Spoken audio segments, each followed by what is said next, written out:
Thank you, ladies and gentlemen, for being with us today. Once again, as you can see by the group of people we have here, the reason we're successful here is we work together, and we like it. And as a result, our Operation Traffic Stop ended up with 213 arrests. But let me introduce some folks to you before we begin. We've got Sam Taylor, who is from the Lakeland Police Department, also with Captain Ty Thompson. The Auburndale Police Department will have Chief Terry Story. Haines City Police Department will have Deputy Chief Jay Hopwood. The Bartow Police Department will have Chief Brian Dorman. Winter Haven Police Department will have Captain Don Nunnery. Lake Wells Police Department will have Lieutenant Mike Smith. Devonport Police Department will have Chief Steve Parker. We also have our social service agencies, folks, and I want you to know that the mental health and behavioral health support that they receive immediately is so very important to this operation. We have Michaela Klein and Jody Domingue. I always mess your name up, Jody. Domingue? Domingue. Marianne, Dr. Marianne Thomas, Canadian Parchment, Sarah Rockwell, Laura Swink, and they are from My Name, My Voice, One More Child, Heartland for Children, Child Protection Team, Sail of Freedom, and also DCF from the state of Florida participated. They're not here with us today, but they were there every day of the operation. So what occurred? This all started on February the 6th through the 12th, the run up to Super Bowl. We are doing a human trafficking operation, as we do several times a year, where we're looking for the victims of human trafficking, those that are forced to participate, those that are made to participate, those that are treated inhumanely. We had 213 arrests, as I said previously. In addition to the human trafficking arrest, the prostitution arrest, we had drugs, we had guns, we had prostitution, we had johns. Across the spectrum of criminal charges, we had those. 111 were prostitutes, 89 were johns. There were 24 victims that I want to show you here that we suspect are victims of human trafficking. That's why they're blanked out. Now, we suspect this, and all of these are being counseled with at this time. What I'm excited to announce to you today, this is the most we've identified at the initial stage of the investigation or operation.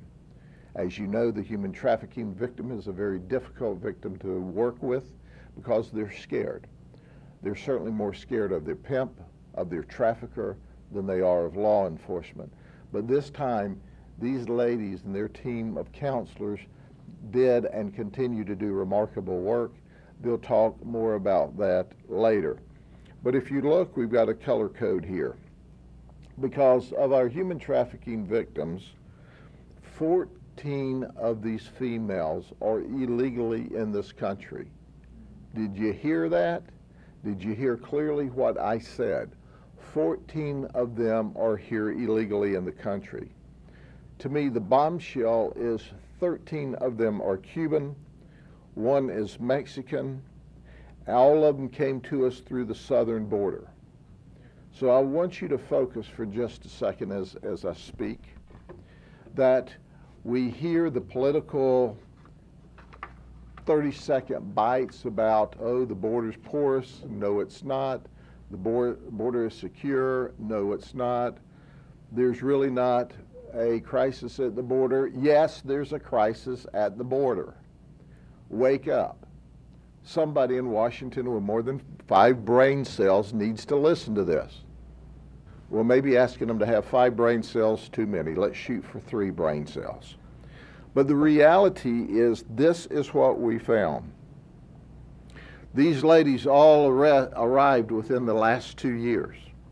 The majority of them arrived within the last 6 months. Some of them arrived in the last 2 weeks. And just how did they get here and what was told to us?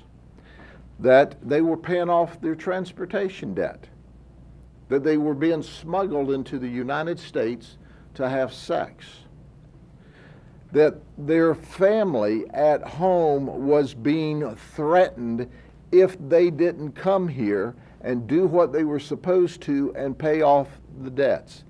Did you hear that? So it's not enough that we've got illegal entries. Forget the illegal entries for a moment that are coming here to work, to do good, to do better for their family. What everyone's ignoring is the traffickers in fentanyl that are killing thousands upon thousands upon thousands of our people every day. The traffickers of methamphetamine that are all coming across that border with the traffickers of fentanyl.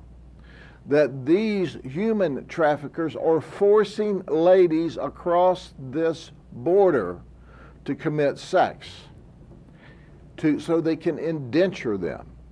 And yet, we don't do what we need to do. I suggest to you that what we are doing with the immigration issue today is simply this. It's like you go home this evening and, oh my gosh, a pipe is broken and I've got water all over the floor. Well, the federal government's got water all over the floor and they're in there trying to mop it up. At least they say they are. But at the same time, the pipe's still pumping more water onto the floor. The first thing you do when you go home this evening and you find a pipe is broken and you've got water on the floor is you go find the source and turn the valve off. And then you mop up and you fix the problem. But we don't. So these ladies are being forced across the border. They're being threatened to kill their families back at home. At the end of the day, some of them say, well, it's also a quick avenue for cash. I'm here illegally. I can't speak English. What these ladies have discovered, and they're going to give you the details, is most of the time when we arrest what I call a professional prostitute, she's angry, she's mad, she lashes out. What we saw with these human trafficking victims is they're scared, they're dejected, they're depressed.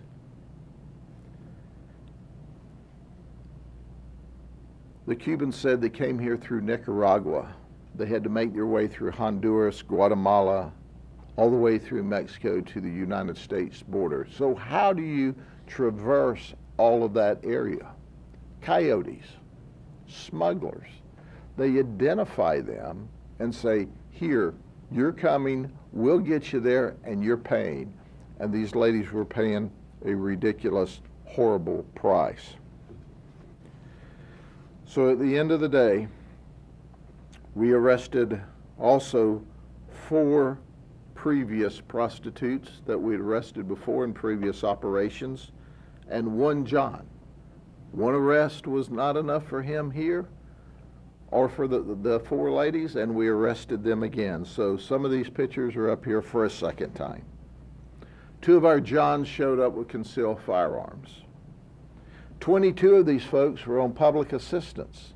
You know what I think about that. We all work. We pay our taxes. We expect public assistance to go to those who are very old, very young, that are significantly in need and can't care for themselves. But they're healthy enough while you're paying taxes and they're getting your tax money that they can come here and prostitute or seek out prostitutes. That's right, 22 of them were on public assistance. 54 were arrested with some form of drug charges. We filed over 100 drug charges. But I would be incomplete if I didn't introduce you to what I call a few of our people.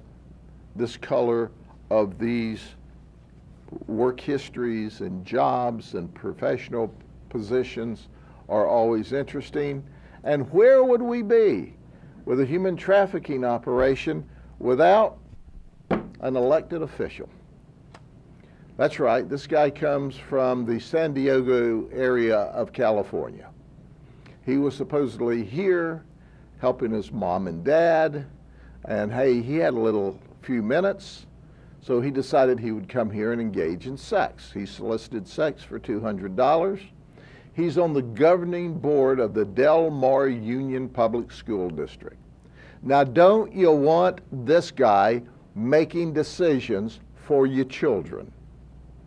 Oh, he's educated. He's got a PhD from the University of Southern California. He's married. He's married. I don't know what his wife thinks about this, or if she doesn't know about it. It'd be a good time to watch social media, or her local news station will provide it to him in Southern California. He's also a molecular biologist. You know, most of us can't even say molecular biologist, and he is one. He's retired currently. At one time, he owned a massage studio. He doesn't own that any longer.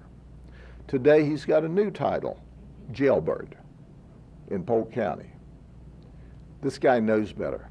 He's supposed to be a leader in the community. He's an elected official. He's making decisions for our children, and he's out soliciting prostitutes.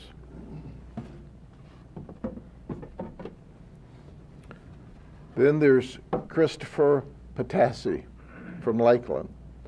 He's a registered sex offender, but he's not originally from Lakeland. No, he's from Massachusetts, and they were kind enough to send him to us. He has arrests from 1993, 1995, 1997, 2000, and 2006 in Massachusetts for what? Sex offender charges. And he has a sex offender status. He is arrested currently for prostitution. He's unemployed, but we are doing background investigations with hopes that we can charge him with other appropriate charges because he has a sex offender status. That investigation is ongoing. Then there's Jessica Nichols from Spring Hill. She came to offer sex, $350 for an hour, and she denied she was there for that. She said, "Oh, I sell drugs now. I don't prostitute anymore." She showed up with a trafficking amount of fentanyl. She also had meth and cocaine that she was in possession of and ready to sell. She's unbelievable. She's, by the way, also doesn't pay her traffic citations because she's had an outstanding warrant from Polk County for a traffic infraction. Sheriff Naco, we got one of you ladies here. We're going to send her back to you, but she's not supposed to be driving. Then there's Jessica Burgess. She's from Clearwater. She's a convenience store clerk. Okay, what's so exciting about that? She was released from the Florida State Prison she was in there on drug charges. Released from the Florida State Prison on February the 7th. So how did she celebrate being released from state prison? Getting arrested on February the 11th. 4 days later, she's got arrested for prostitution, and she's in possession of what? Illegal drugs, like got her locked up. Do you think she learned her lesson? I think not. We'll give her another opportunity to go to prison based on her meth arrest. But here's a clear indication, folks. We think these folks are low-level, nonviolent offenders, and just given the right environment, they will correct their ways. It took her 4 days to get arrested. Then there's Jermichael Bradley. He's from Tampa. He brought his girlfriend. She's the human trafficking victim. He was in possession of a firearm. Did I mention he was a convicted felon? Did I mention the firearm that he was in possession of as a convicted felon was stolen? You'd think that's a newsflash, but it's not. We arrest people every day. The Florida legislature, and yes, the federal government, needs to pass legislation that says, hey, on minimum mandatories for firearms, you have to serve 100% of your sentence, and if the prosecutor does not bring this charge to court, he needs to say in writing why he's letting a felon with a firearm not be prosecuted. Well, by the way, they also brought an 8-month-old baby with him. That got him a contributing charge. So he's pimping his girlfriend, he's bringing his 8-month-old baby, he's got a concealed firearm, and he's on public assistance. If wonders will never cease. He said he is a chef at Three Brothers. I don't think Three Brothers wants him cooking anymore. Just saying. And then there's Zune Show. Zune Show is from Riverview. He is a software engineer for FICO. That's right, the credit report people. He's been there 28 years. He's married. Did you hear what I said? He's married. His wife was out of the country and he said he was lonely. He also admitted that he goes to USF football games to look at the girls. He might as well. There's not much football being played over there right now. So we arrested him. So while most people go to watch a football game, he goes to watch the girls. And he said it. He actually admitted it. And then there's Bailey Purcell from Temple Terrace. He's a wide receiver for the USF football team. While Zune is not watching him play football, he's watching the girls. And this guy is no longer a wide receiver because he's been caught. You almost want to feel sorry for him. He's a kid. He said, "Can you call my pastor? But whatever you do, don't call my parents." Tells me he's got some really good parents at home. I believe they will correct his mistake between the parents and the pastor and the court system. But he was soliciting a prostitute. And then there's Zachary Wright. He's a software engineer. He's currently unemployed. He said he's glad he's not working. It would not look good to his boss that he was arrested. And he said, "Oh, by the way, I've got family. My family's real good friends with the police chief in Plant City. My dad's a lawyer and is good friends with the police chief in Plant City." And they said, "Well, what's his name?" He goes, "I don't know, but they're really good friends if that makes any difference." Well, I don't think the police chief's going to bond you out. That's the most difference it could make. Neon Vega from Tampa. He works for United States Postal Service, the post office. When we called to advise them and to check to make sure what he was telling us was truthful, they said, "Just say he works for the federal government." Okay, he works for the federal government. He's married. He said he messed up, and we were messing him up because we kept him up all night. By the time the booking and going to jail was over, he was supposed to take his kids to the zoo the next day. He was charged with deriving proceeds. You ain't gonna believe this. Because he brought a female to the op. Did you hear what I said? It was not his wife. So the dude's married. He works for the post office. Maybe he was just delivering mail. I don't know. In this case, he was delivering female. You know, but at the end of the day, he's brought a girl to prostitute at the op who's not his wife.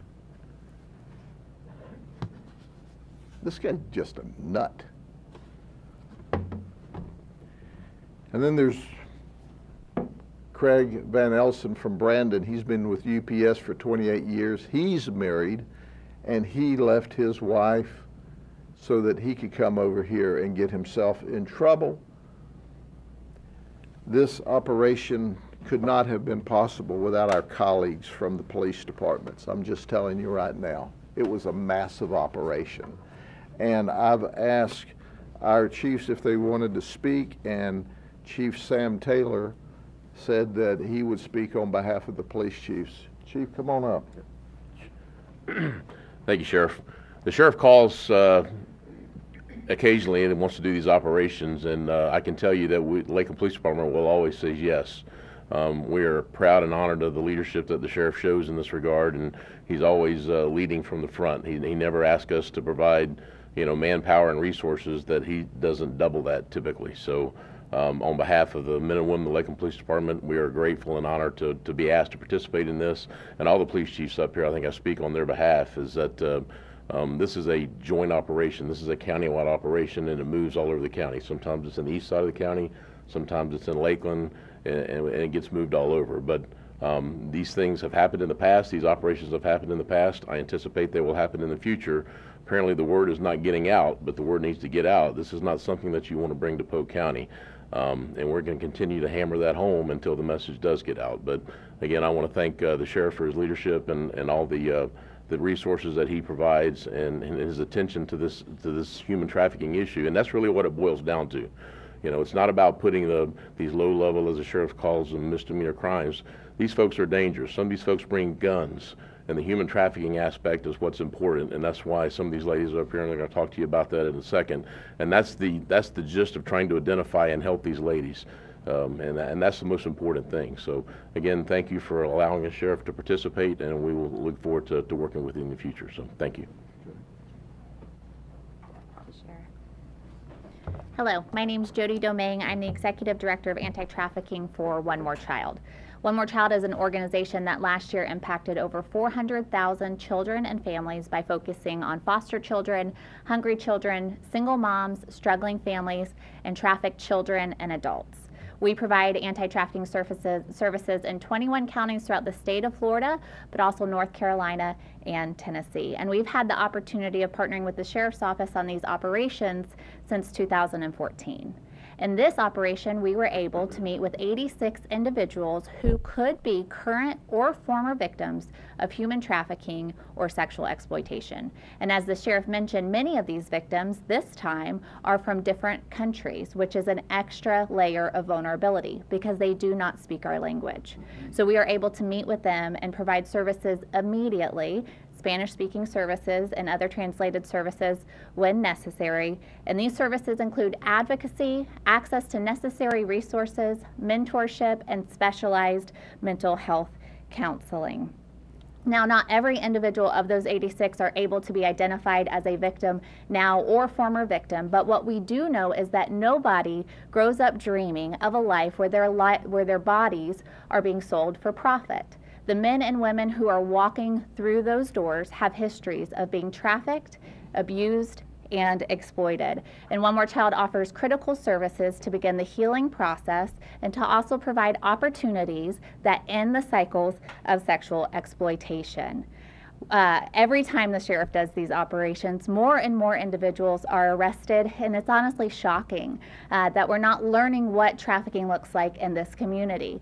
And there are many myths that fuel what trafficking looks like, and they take precious resources away from law enforcement agencies and also misidentify victims who are involved. Very rarely does trafficking involve kidnapping. It also rarely, almost never, involves a mom and her children being followed in a grocery store and being targeted, or cars that are marked for later victimization. It most often looks like generations of cyclical poverty and individuals who are desperate to have their needs met for survival. It also looks like people coming over the border from other countries and having additional vulnerabilities like not speaking the language. Or a young daughter who's being coerced online by an older boyfriend, or may have shared a picture that unfortunately exposes too much and now she's indebted to that person. So please, we urge you, learn what these signs look like in your community. If you want information about what trafficking looks like, how to identify it, how to prevent it, how to intervene with it, please contact us at onemorechild.org. And also, if you see something suspicious within your community, please contact your local law enforcement agency, and if it's a minor, the Department of Children and Families. Sheriff Judd, Polk County Sheriff's deputies, and the various agencies here again today, we thank you so much for your partnership and continued service. Good morning. My name is Katie Ann Parchment. I'm with Heartland for Children, and I'm also the co-chair for the Polk, Highlands, and Hardy Counties Human Trafficking Task Force. Through the Sheriff Department, we've had the opportunity to participate in this type of operations for over the last 10 years. And I will say this year has been such a blessing to us to be able to work up front and more closely in collaboration with law enforcement and our partner agencies to really get on the forefront and speak to the people who are being identified as victims. As the sheriff said earlier, we had over 20 women who identified as being human trafficking victims. The opportunity to be there with them and speak life into them in that moment when they are scared, when they are in a country oftentimes where they don't speak the language, where they're in a situation where law enforcement is all around them. The ability to say, I'm not law enforcement, but I'm here to help and I'm here to give you resources is comforting to those people in that moment. And so I am thankful for that collaboration that we've had. And I am also thankful for the opportunity to really help those people who are being victimized see that there's hope in life and light after being through something like this. This is trauma. And when we think about adverse childhood experiences and how that manifested itself in traumatic episodes as adults, then we as Heartland for Children and all these other providers have an opportunity to really help them see that there's resources, there's people within the community, there's resources through the Department of Children and Families that are able to help them and help them get out of the life. So I will leave you with this. If you are being victimized, if you know someone who is being victimized, reach out to Heartland for Children, One More Child, Sail Our Freedom, the Department of Children and Families, local law enforcement, My Voice, My Name, or My Name, My Voice, to get assistance, because there's someone out there who cares, and you're valuable and you're wanted and you're loved. So reach out for help if you are able to do so. Thank you.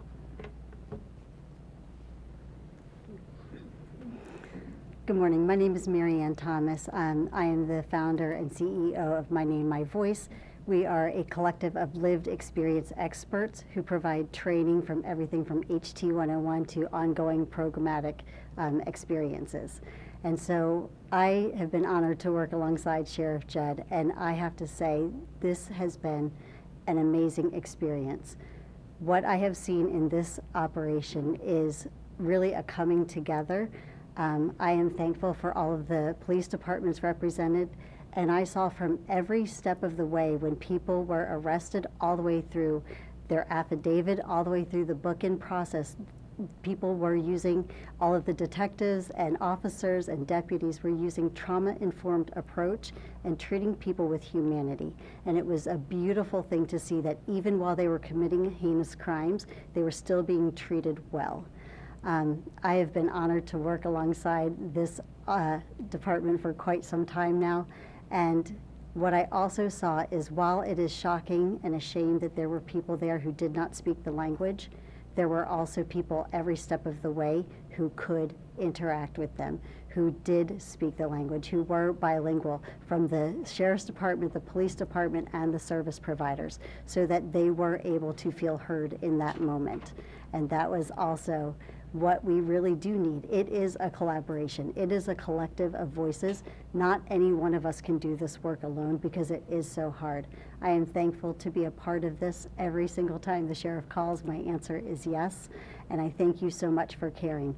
I'd like to echo what my friend Jody said, that many of these people came from a life of exploitation, that while they were arrested on prostitution charges, and it very much looks like it is their choice, we know that it's really not their choice because of all of the trauma that happened from childhood on up. And so if you are someone who I met this week that we talked, please reach out. You have a number that you got that night. Reach out to any of these organizations. We want to help you take that step out. Reach out to those detectives. They also want to help you take a step out of that life. Thank you.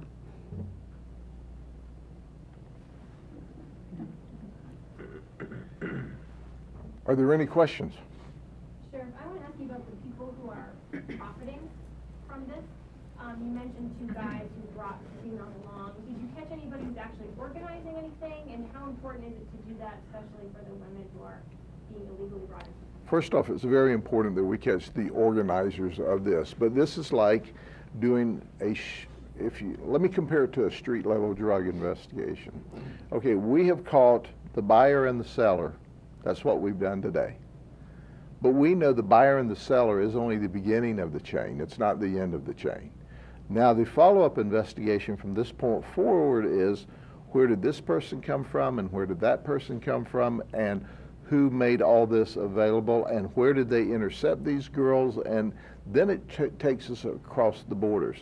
And that's where it gets really, really difficult, because this stuff is being allowed, encouraged, because, hey, you can come to the United States and they're going to open the border, and, well, I don't have the money to get there. I have a solution for you. So a lot of these people are naive. A lot of them are just trying to get to the land of milk and honey. And as a result, they're being trafficked. And then they get here and find out that it's not just that you pay and go. Now you've got to work it off. And when is it worked off? When do you pay? When's enough enough? And wait a minute, I thought I was going to get a legal job here. No, you're going to prostitute here. So there's a lot of investigation to do, and it's not over. This is simply the beginning for those folks, because you're exactly right. The goal is, how high up can we get in the organization? And that investigation is still to be done. How do the different departments, become alerted to these? I guess people seeking prostitution or vice versa. Is it like just random traffic stops, or do they create an online presence? Sure, it's social media, it's online. Listen, folks, it's no, earth-shaking statement here. The whole world's on social media. This whole operation was built around social media. I mean, think about it. We set up shop at an undisclosed location and go out on social media, and 200 people show up. How does that happen? Well, it does. This doesn't count all of the phone calls that these police agencies staff, or the interactions online these police agency staff members got that said, Polk County, I'm not coming to Polk County. This is the ones that did. I'm telling you, normally it's for every one we catch, there's 5 or 10 that don't show when they GPS it and find out that it's in the county. So at the end of the day, it took a lot of work by a lot of people, but we stood up an undercover operation, if you will, a business, and they came, and they keep coming.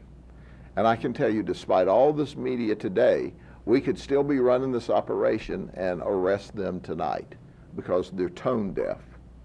They don't pay any attention to the law, and until we hold them accountable. So when you think about it, we caught, what, 5 for a second trip here? Well, that's not too bad, but the fishing still is good. But we will continue on, and my message is clear. We don't make it a secret.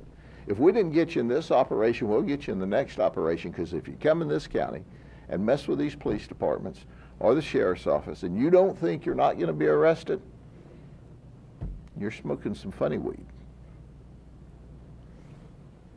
Anything else? God bless you all. See you soon. Thanks for coming today.